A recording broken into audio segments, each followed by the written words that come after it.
I love that. That was like three, two, Two, one. one. Hello, my gorgeous. You are one of my favourites, as we know. We have taken our high performance journey together from the start. And actually, if I'm really honest, it was you that introduced me to Brendan Burchard in the first place, wasn't it? Because Yes. we are through Experts Academy. And I remember I finished Experts Academy and my whole life just went and all of a sudden I went from living in London to living in a completely different city and yeah, the rest goes on from there really. But Yeah. It was a I've tragic event. yeah, but I've really loved you being my buddy. So thank you so much because it's been really good to share this journey with you on such major, major scale. But in that journey, we would, I think everybody and myself would just love to talk about high performance. And I'm going to have a couple of people on here this week, just sharing their own personal journey of high performance because I just feel like there really needs to be some kind of elevation of frequency, So it's really great to be here. So hello, everybody. My name is Nadine Benjamin, and I'm a certified high performance coach. I'm also an international opera singer, soprano, and I'm an accredited NLP mind coach. NLP means neuro, the brain, linguistic, how we speak to the brain, and programming, the many paradigms or sequences or habits that we set up in our brains and how they all run and stack together. And basically, if you worked with me, I would kind of look at how we could uplift it and elevate it and use it so it was serving your brain rather than not serving your brain. So today I have one of my amazing colleagues with me whom I love and cherish with all my heart, Darren Abrahams. And I'm going to tell you a little bit about him because I love connecting, celebrating, and championing people. So this is the man to celebrate. Darren Abrahams is a singer. He's a certified high performance coach. He's a trauma therapist and trainer working internationally as a facilitator and project leader in the fields of personal, culture, and community development. Darren is a co-founder of the Human Hive, a CIC working with individuals and organizations to make a more welcoming and inclusive world, and of the Star Trust, which supports young people to fulfill potential through sports, arts, and education. He's on the steering team and head of pastoral care for the Complete Freedom of Truth, an international youth-led project developing global youth citizenship through culture and the arts, and is a trainer and a wellbeing advisor for Musicians Without Borders, where he trains musicians to use music for peace building. Darren is an expert at making people feel safe, and I can guarantee that, while bringing communities together to heal. I love it. Love, love, love. So, Darren, let me just get my questions out now because, Well, first of all, let me say thank you. Thank you for that fantastic introduction. Also, like I was watching you on my TV screen today, singing your live concert from Covent Garden, and so now we're talking together about high performance. It feels like it's this massive whirlwind. I've not left my seat, and I know that you've literally gone from one place to another place to do this. So if that's not high performance, I don't know what is. Thank you so much. Well, you know that I love living a high performance life and it's very important to me. But I would really love you to share with everybody your version of high performance because I know that there's going to be a lot of people, especially with the news yesterday, that just would love to know how can they keep elevating and raising their frequency and keeping themselves alive. So can you define, and I will be asking this question of everybody that comes on, can you define your version of high performance? Okay, well, for me, high performance is a set of tools and practices that help me continue to expand as a human. So I can access the best of myself to contribute to the well-being of people and planet. High performance for me is not a destination, it's a process. And living by the principles of high performance, it keeps me in a state of evolution, allows me to keep on expanding, allows me to keep growing. So it's constant. There's no end point to this process of high performance.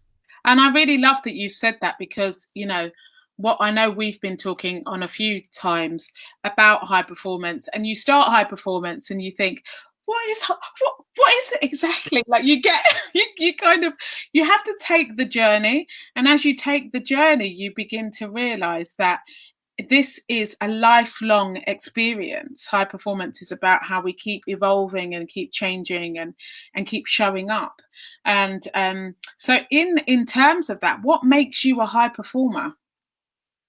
Such an interesting question because it is an evolving thing. I think Mm, part of being a high performer is living by these principles. mm, So mm, there are six pillars to high performance: is mm, clarity, energy, necessity, mm. productivity, influence, and courage. Yeah, And I'm going to talk specifically about courage today. But yeah, it's the combination of those different pillars that keeps you high performing. And when I look back, because you and I have been on this high performance journey since 2014, that was when we yeah, first certified. So this yeah, is we're entering into our 7th year of high performance. yeah, And I think it's probably taken me this long to really work out what it means and how to talk about it to other people. Because to mm, begin with, it's a very personal journey. yeah, It's about your own personal development. mm, As well as a set of tools that you use to support other people and coach mm, other people. mm, Mostly it's been about my own personal journey of yeah, development and my personal journey of stepping into leadership. yeah, High performance for me is synonymous with leadership. It's about how I role model, it's how I show up in the world. um, it's how I support other people and elevate other people to also step into their leadership. There's a whole process of leadership and development of myself and other people.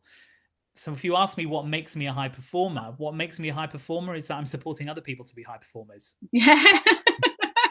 I really love that. I really loved it, and I really loved your point about leadership, because I think the longer that you are a high performer, the longer that you're certified, you recognise that we have no choice but to be leaders, Yeah. and that everybody is a leader. And so for me, it's about being a creative, spiritual leader. And I know for you, it's well, I see you as a world leader. You Yeah. know, I really do, Darren. You're somebody that I think the government could do with, everybody could do with in that kind of space and environment and leadership around culture and communities. And I just think that you are completely ripe for that. And I'm going to be excited to see, you know, how that journey goes. I mean, I was going to talk about, you know, we're going to talk about courage today. So, you know, but I just had this little moment. Were you going to talk about your school later, or can I talk about it now? Go for it.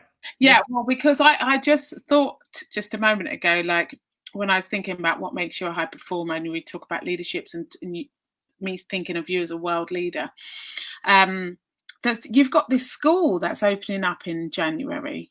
Could you tell us a little bit about that? Yeah. So it's our first hive school. We're calling it a hive school. So it comes out of my work in the Human Hive, my social enterprise that I run with Kate McAllister. Mm, And our hive school is a full-time school based on our hive principles. mm, And our principles are all around in terms of education, it's about self-managed learning. It's about supporting people to create their own path through education. mm, Um, so in the Hive School principles, it's not about knowledge and cramming knowledge into people's mm, heads. It's about helping people to learn how to learn, so that you can put them into any situation at all, and they'll be able to have the skills to make the most out of that situation.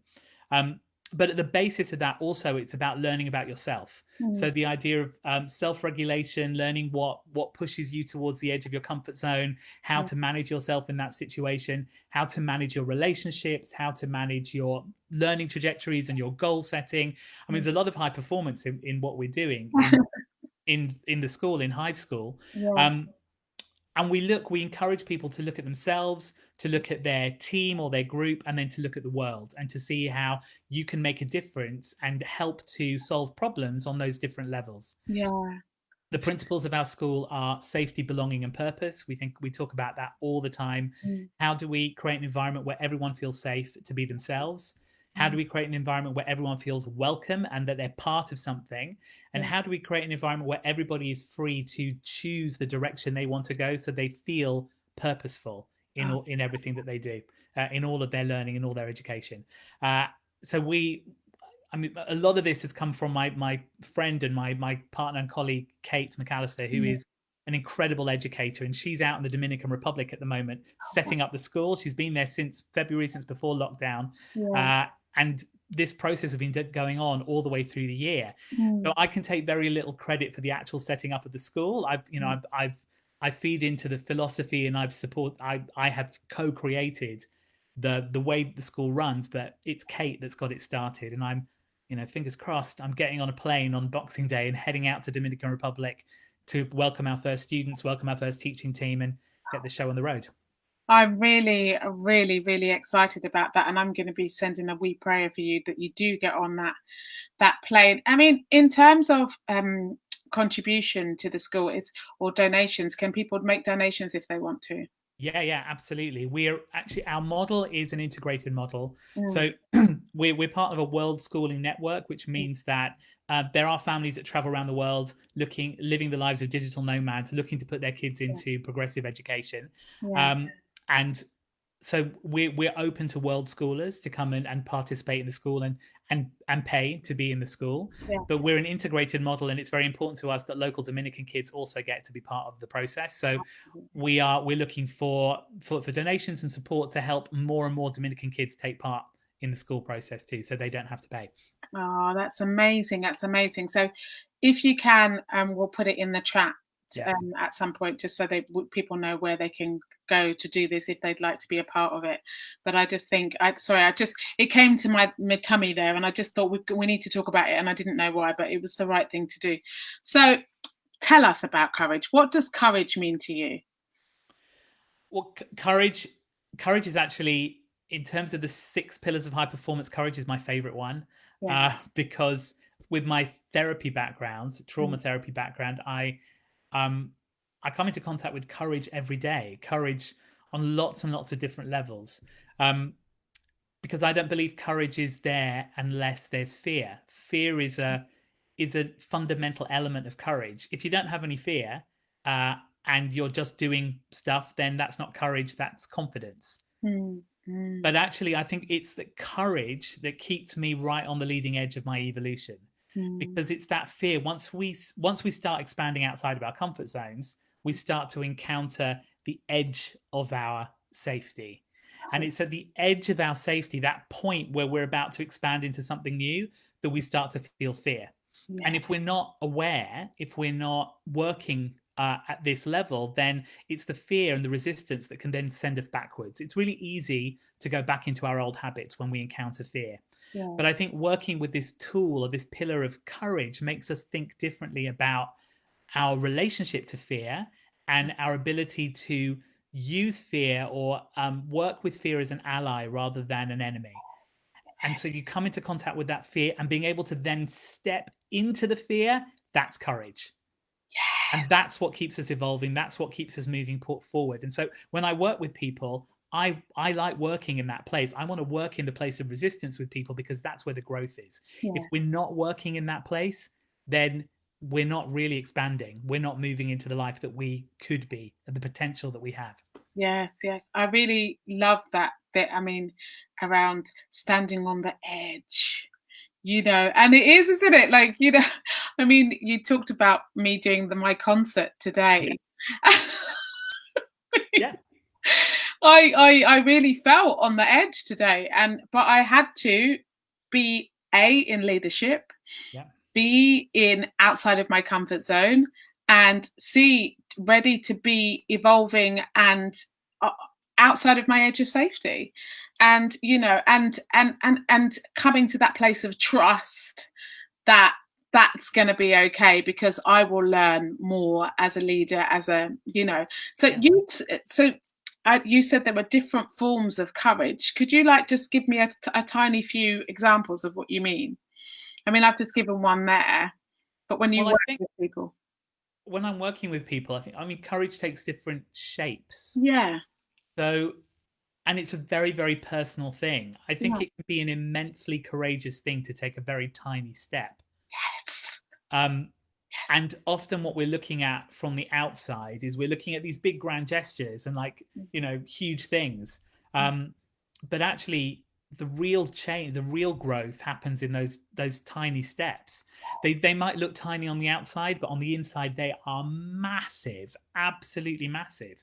And we're coming in, we come into contact with it physically. It's a bodily event. Mm, It's about your biology, it's about your psychology and your emotions. mm, It's about all sorts of different things, which is why it's such a challenge. Why being courageous is takes a huge amount of effort and energy and support to yeah. get there, because the whole bodily system is engaged with it. And often we don't take those steps because all of those feelings are unconscious within us. We've been socialized within our society, within our community, to step away from discomfort, to Yeah. distract ourselves, to avoid it. Yeah. And so that's what keeps us in habitual patterns and loops of behavior, Yeah. stops us from moving forward and progressing. But Yeah. if we can actually stand inside the discomfort, if we can be in that place of physical discomfort, emotional discomfort, and tolerate it, then we can step beyond it. Because actually, it only takes about 90 seconds for the body to shift Yes. if we can sit with it and allow that to happen. But what we tend to do is just continuously trigger it again, Yeah. trigger it again, trigger it again. And so it feels like it goes on forever, but it's not. Yeah. It's because we don't sit in it, we avoid it. And you're a somatic therapist as well, aren't you? And it's all around that, isn't it? Absolutely. So through in somatic experiencing and the kinds of trauma therapies that I practice, Mm. everything, your entire history is stored within your nervous system, so stored within the body. It's not stored here in the cognitive part of the brain.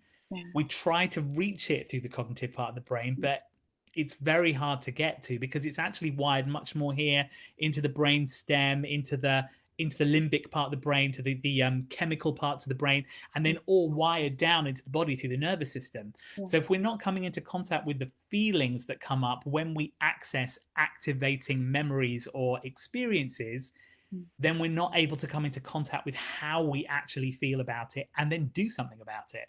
Yeah.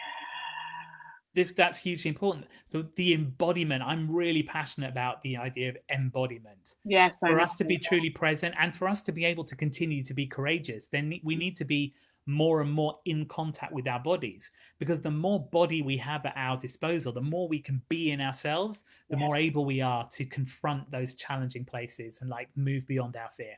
Yeah, because when we're not in our bodies, we're disassociated, aren't we? So we're outside of our bodies, and then we can't be of use to ourselves. And Yeah, that's the whole point around your kind of ethos of be safe, be daring, isn't it? it is. Yeah. Yeah. Um, so when I'm talking about safety, Mm, I'm talking about an emotional and psychological safety, mm, not necessarily about your environment or even who you're with. It's to do with how you're able to feel that sense of connected safety to yourself. yeah. And it's when you feel that, when you're able to feel the safety and you can trust yourself, Yes. Yeah. that's when you can be daring. Yeah. That's when you can step out beyond the comfort zone into this new world, Yeah. um, with a little bit more confidence. Yeah. And, and we both know that confidence is also a learned habit, So, Practice. yeah, Yes. it's a practice. So there's all these things around safety and around courage, but they are learnt in incremental steps. Yeah. And I love what you're saying around embodiment, around being in the body, because actually when we're in that safety zone, we can start to take those smaller steps, with greater courage, actually. Yeah. Exactly. It's like it all spirals round onto itself. Yeah, exactly. It's the law. Well, in spiritual laws, the law of circulation. Yeah. So yeah, we know those. Yes. So in terms of courage, I would love to know and we would love to know, how does courage show up in your life? in your own life as a person? I've been thinking about this a lot since you asked me that question, Mm, and this year has been a very interesting year because um, the courage for me has really been about standing still mm, this year. mm, So often I'm in a normal year, or what we have known as normal yeah, in the past. mm, I'd be traveling a lot. mm, I'd be constantly in new places. I'd be doing lots of different things in person with people. mm, This year, I've had to stay still. mm, I've barely left my flat. I've yeah, barely left Brighton, where I live. yeah, Most of my life has been sat on this chair, kind of staring into this screen. yeah, Um, and it's been it's been fine. It's been great. Uh, but it's been different. And I mm, think that the way that courage shows up in my life is about how I navigate difference mm, and how I navigate uh, disappointment. There's yeah, been a lot of disappointment, yeah. um, but constantly keeping the frequency high. Yes, yes, yeah. And probably like I feel very, very fortunate and blessed is that I have a roof over my head. I'm able to make enough money to put food on my table. I Yeah, have my family nearby. Nobody in my very close circle has has passed this mm, year. Has I mm, have not lost anyone to COVID. I mm, know that you have. mm, I have known people who've been ill, but they've recovered. mm, Um, so in some ways, it's like COVID's been happening somewhere else, mm, and mm, courage for me has been able to it's been about, can I stay true to my experience without feeling like mm, I have to get sucked into somebody else's experience, mm. and can I keep my frequency high for myself so that I can still be of service to other people Yeah, if they're going through a more challenging time than I have. Um, and I think that right at this moment, because the world is so uncertain, we've all suddenly been told that there's now tier 4 and that we can't travel, and all sorts of things. We won't be able to see our families at Christmas. You mentioned it today in your concert. yeah, um Courage is also about being able to stay in the love space yeah, and in the joy space, yeah. and in the face of a world that might not look so kindly on that, Yes, if that exactly. makes sense. Yeah, I've got Darren, you know that makes sense to me. I'm all about being in the joy, and even and I love what you said, like having the courage to stay in your own experience. I normally explain that as social contagion. I'm not getting caught Mm. up in the social contagion. I'm actually using the tools that I learned to keep my frequency high, Yeah. So like you said, I can stay of service to the world and to myself and to those around me. Because I know that when I keep that frequency high, my immune system stays high. Yeah. And that's what we're working towards all the time. So yeah, absolutely, Darren. I love what you've just said there. And I think also, if you don't mind me saying so, I think one of the things that when I look at you and I see this courage, I see this leader who's building all these different platforms and all these different streams, and then just saying, "Oh, well, I'm going to go and look after my school." That takes courage as well, and to trust the other person on the other side, to be in tandem because you are a unit yourself, Hmm. that takes courage as well. So there's loads of other places where courage for you seems to be showing up, and working for you as well. Yeah, I guess I again, it's very personal. It's Yeah. I think in some ways you don't always know when you're being courageous. And sometimes it takes other people to point it out to you. Yeah. And also sometimes other people don't get when you're being courageous either, because it might not look like it from the outside. Yeah. So it's an interesting dance Yeah, around that's a around. really beautiful way of putting it. Thanks for saying it that. And I think some people would really need to hear the latter of what you just said as well.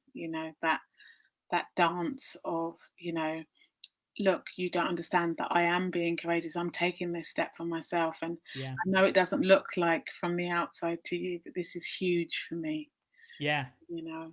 And I think that that keeps us in compassion with others. If we're the reason I feel that this whole high performance ethos is important Mm, is because it keeps us constantly questioning and yeah, keeps us in that place of growth all the time.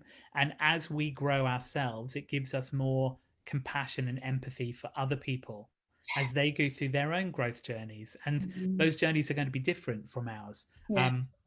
But you know, the other great philosophy that I follow is the Four Agreements. I love Don Yeah. Miguel Ruiz' Four Agreements. Oh, I think I've got them in. You got it there. I Yeah. have it. Yeah. By the time I'm rereading at the moment, that this is like, you know, very very close to my heart. I try very hard to live by those Four Agreements. Yeah.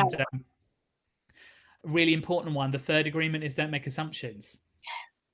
So you never know what someone else is going through. You Yeah. don't know what their life experience is. You don't know what their history is. You don't know what it is that is contributing to them seeing the world or experiencing the world the way they do right now, which Yeah. might be different from you. Mm, But if we don't make assumptions about them, we don't assume that they are stupid or they are wicked mm, or they are obstructive or any of the things, any of the labels that we tend to give to those who are in opposition to us, mm, um, then I think we can be in a more open space mm, to create bridges and have deeper relationships with people. mm. And I know that that takes a huge amount of courage at the moment. You know, we are in this very polarized world, and everybody keeps talking about the idea that we're in a polarized world. Mm. And actually, as I say that out loud, I don't believe we're in a polarized world. No, nor do I. I think everything progresses as it should. I think what's happened is that people's mindsets have got stuck. And when a mindset gets stuck, there's a huge amount of identity that gets put around a particular viewpoint. Yeah. So if that viewpoint is challenged, then the identity is challenged. And when the identity is challenged, that brings up a huge amount of fear. So here we are talking again about courage. Yeah. Courage is incredibly important for us to be able to question our viewpoints Yes. and Yes. question our identities. Yes. We need courage to do that, especially if everybody around us is pushing us to think and believe a certain way. Yeah. And that's what we see, you know, building up around political parties or religious groups, or there are so many different groupings that we have. And as people then feel more and more scared and uncertain, more and more fear comes up because the world feels like a very wobbly place, Yeah. then those you just naturally gravitate together with people who think and feel the same way that you do. Yeah. And then it makes it harder to be open and to change your mind because your group identity is also based on thinking and feeling in a certain way.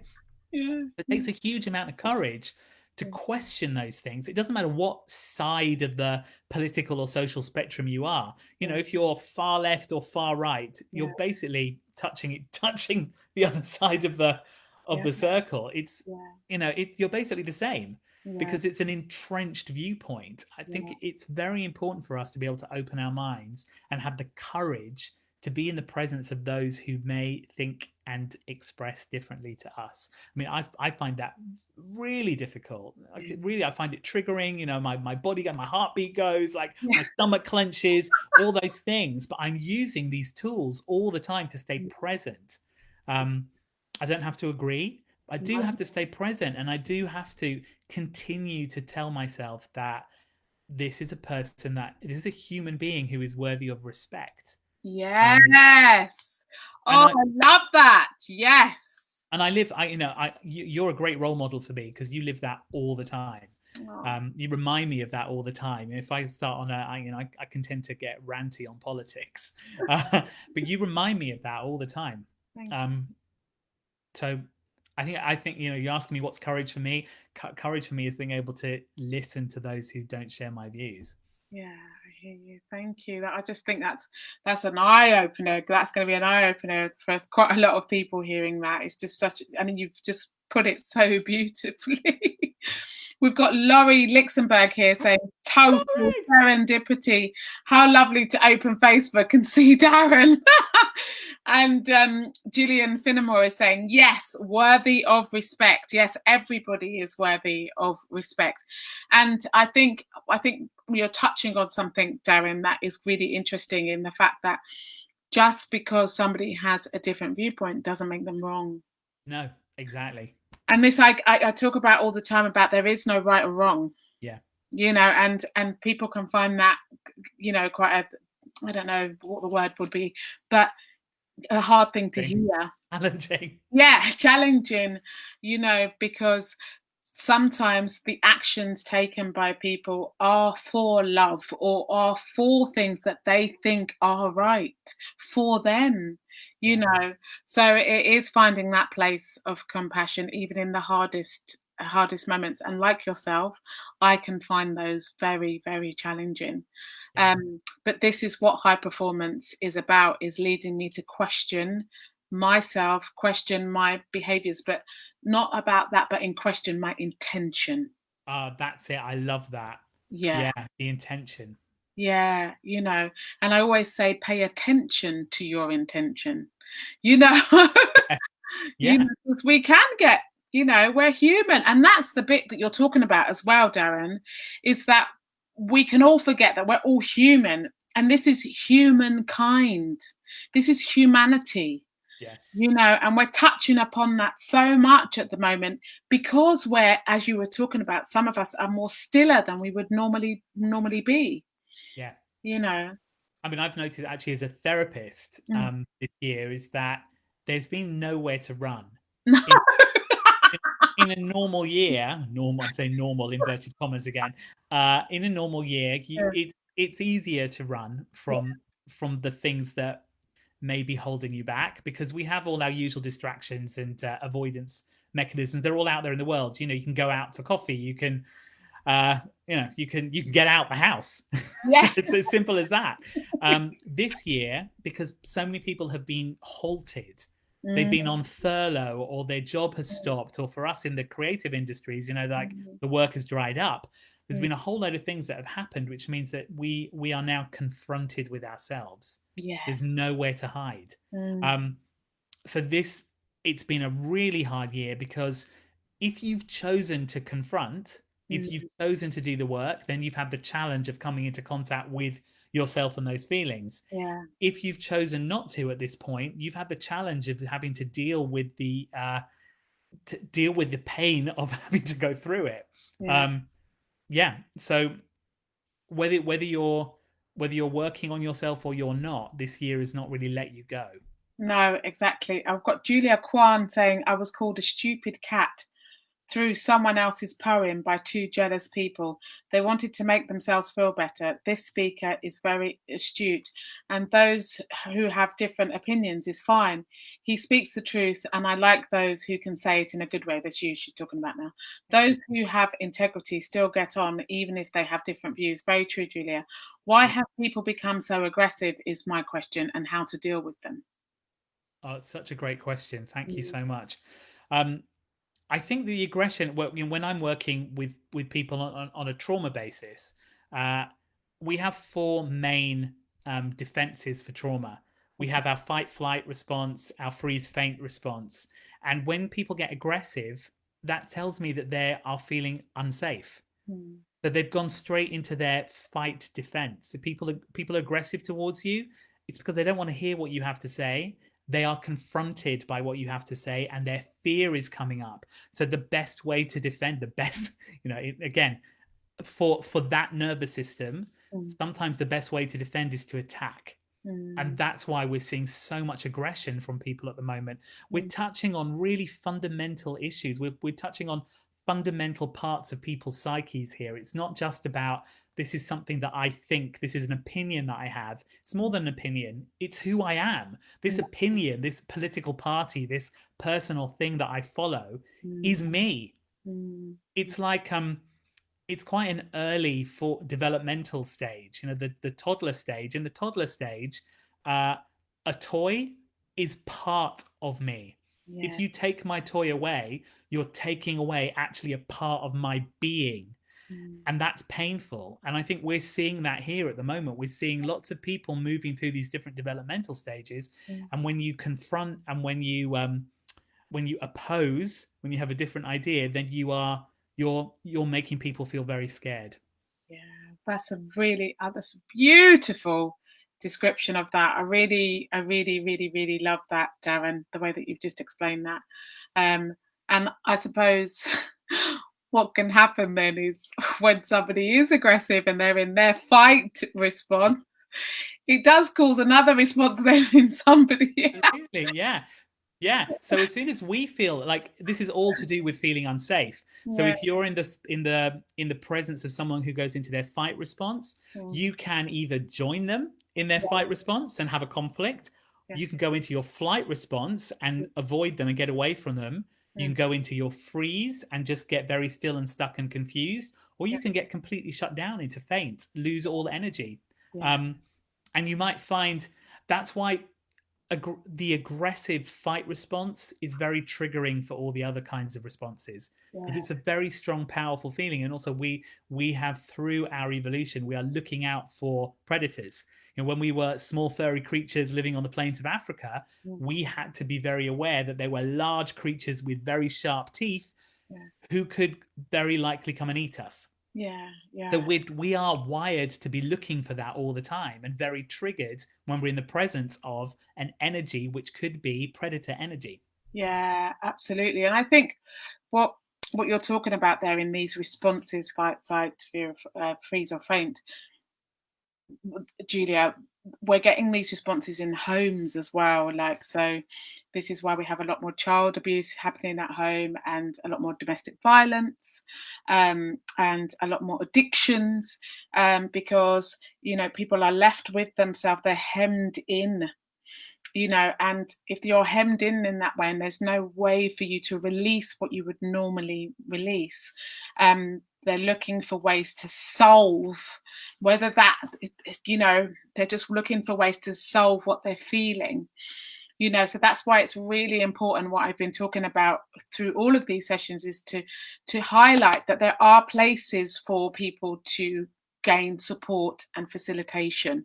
There is Alcoholics Anonymous, there are domestic violence places, there's the NSPCC, there are places and numbers that people can call, and we have a world full of internet that if you just put any of one of those things into the internet, a number will come up for you. So I don't want anybody to feel like they're alone in any of that. There is help for you, even if you picked up the phone and rang the Samaritans, who are available 24 hours a day, and there's nothing to be ashamed about in that, because system is built for that, that there is another way to release without having to fall into unsavory patterns. I don't know if that's the right way to describe it, but as unsavory, but patterns that maybe limit you in some way. Yeah.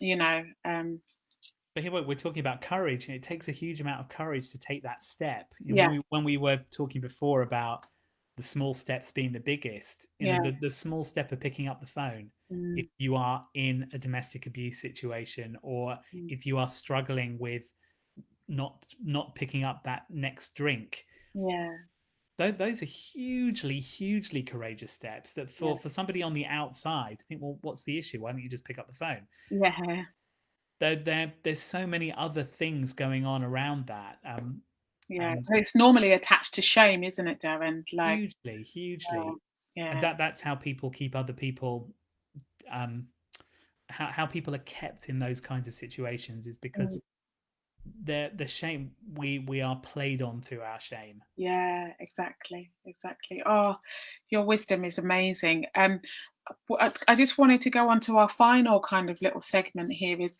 could you give 3 tips to someone, and to the people that are listening, to how someone can become courageous or be more courageous?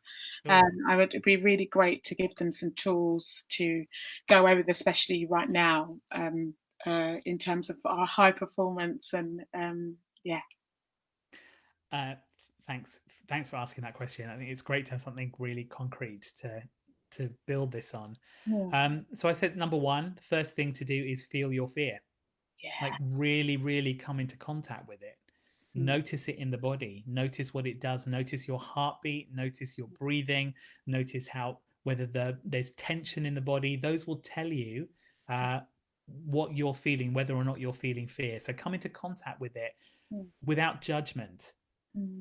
Just know if it's there, then it's there. It's nothing to be ashamed of, nothing to judge. There is fear in the body. So that's number one. Feel the fear.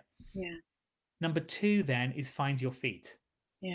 So once you feel the fear in the body, you have mechanisms that are going to help you to come back into safe contact with yourself. So when I say find your feet, I literally mean find your feet. Feel your feet on the floor. Take a breath and let go. Come really back into contact with your grounding, because that will switch on the rest and digest breaks part of your nervous system. And that will help you also to switch back on this executive function part of the brain.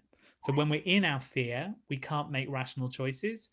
If we come back into our body, we can then switch this part of the brain back on again and then make a choice. Yeah, it's really interesting you talk about the executive function of the brain, Darren, because I'm severely dyspraxic. So that's where mine starts to get choppy. So I have to look for very different ways to do what you're asking, you know, in order for me to feel safe in the world that I build, you know. So it is about you're so right about, you know, it being a personal experience always for people, you know, and that people don't equate what they're going through with what somebody else is going through, because it is very different for different. And also, and the self-management mechanisms are different for everybody. So we need to find what works for us. That's why it's great to work with a coach or a therapist, you know, to work through these high performance principles, because it gives you a framework to map that onto and someone to explore what works with you. So when I say find your feet means all of those different things that are going to help you come back into safe connection with yourself. Which then sets you up for number three, is take your next right step, however small. So once you've come back into contact with yourself, you can choose what you do next. And your next right step is not necessarily the best step, or somebody else's idea of what that step should be. It's the next right step for you. The next right step for you might be to get out of the room. The next right step for you might be to pick up the phone and have a conversation with someone else. The next right step for you could be all sorts of different things. Quit. And exactly, it can be to quit. Go on. No, please go. Well, I think this whole thing, to go back to my first step about feel your fear. When you start to create a habit out of feeling your fear, you can then begin to get to know it better and start to discern which is the kind of fear which says, oh, this is excitement. This is the fear of change, but it's the excited, positive, let's move forward fear. Or is it that fear that's coming up like from your deepest gut, which says, this is not right for you. This is actually dangerous for you. And when we come more and more into contact with it, we can start to discern. We can feel the different flavors. We can recognize the different feelings. And then we can make really, really clear choices. But if we don't feel our fear, every fear feels the same. So some people, like every fear that comes up is excitement. I have to do it, even if it's not good for you. And for some people, every fear that comes up is, oh, no, step back, don't do it.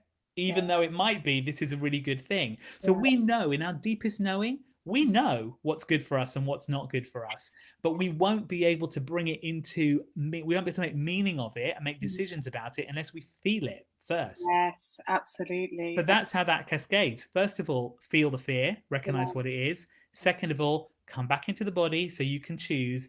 Third of all, take your next right step. And all of that takes courage. Infinite absolutely. That is the process of courage. That is courage. Exactly. Oh, Darren, Julia is just saying, thank you for your comments. Yes, very true. So taking out their anger on others isn't right either. Absolutely. Getting help and support is the first step to have better relationships. Always, Julia. Always, Julia. And being able to ask for that help, you know, as we've just been saying, there's no shaming that. Actually, it's a very courageous, really courageous act. So Julian Finnemore is just saying, thank you both. Excellent advice. Darren, well, as we come to a close for today, and it's just been really fabulous having you, and I know that this is going to be really helpful for very many people. Where can we get into contact with you? I know your website is darrenabrahams.com, isn't it? Yep. So abrahams.com. And you've got some, like, a couple of free giveaways that people can experience as well, haven't you? Have you got an ebook on there? The website is going through some changes. Oh, okay. I do have an ebook, but what I can do is put a link to it here. Yeah, that'd be lovely if you've got that there, just, you know, so people get to know you a little bit better. Sure. I mean, the wealth of what you've discussed today has been absolutely sensational. Thank you for being one of the greatest colleagues I've ever had, and peerships, and in our own growth and evolvement. It's been, you are just an inspiration. And another way that I find you really courageous is you are somebody that always, you know, is very integral in your humanity. You know, I find you so honorable is what I would call you. Very honorable. And you know, we all know that I haven't had a great year with health, and you know, those first 3 months of it, I would never have lasted without you. So you stood by me, and you didn't flinch even when it was at its hardest. And that is, you know, your friendship for me is just out of this world, and I just celebrate all that you've been able to achieve, all your focus, and all the way that you are able to bring so many communities together, and to be able to disseminate so much information so that it becomes practical for other people to actually live a life that they really want to live. And that's people from being in a refugee camp to being world leaders in government. And I really, really, really celebrate you and honour you for the work and the way that you step up in life. Thank you so much for joining us today. And it's been such a pleasure to have you. Thank you, Nadine. And I want to thank you for giving me this platform on today. As you know, this is a really important day, kind of astrologically, astronomically. Yeah. This winter solstice, there's this grand conjunction of Jupiter and Saturn, and Yeah. there's a lot of really interesting things happening right now. I really wanted to talk about courage today. So when you were talking about having this series, I asked specifically to talk about courage today. So thank you so much for the platform. Yeah, thank you so much. And take care. And I'm sending blessings. And Teresa is saying, thank you both. It was so great to hear your advice. Thank you. Thank you. Thank you, everybody, for being here. And if you feel that this particular talk or chat could be useful for somebody else, could you please share it on? Because we are having a week of different coaches that are just going to be sharing their different experiences. You would have to pay a lot of money to hear these people. It's really great just to take it in. So, and I just feel really chuffed that you could join us. So thank you, Darren. Take care, everybody. Many blessings and happy winter solstice.